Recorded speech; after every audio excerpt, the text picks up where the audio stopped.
ரொம்பவும் ஹெல்த்தியான சுண்டை வத்தல் குழம்பு எப்படி செய்யலாம்னு சொல்லிட்டு பார்க்கலாம். பாருங்கள், நான் ஆல்ரெடி சுண்டைக்காவை எண்ணெயில் போட்டு ஃப்ரை பண்ணி நல்லா வறுத்து வச்சுருக்கேன். வெங்காயம், பூண்டு, தக்காளி, பச்சை மிளகா, மிளகாத்தூள், உப்பு, கொஞ்சம் மஞ்சத்தூள் போட்டு நல்லா இந்த அளவுக்கு வதக்கிக்கணும்.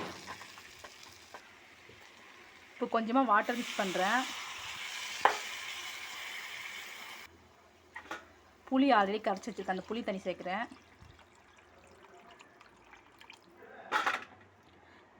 கொஞ்சம் கலரி விடணும்.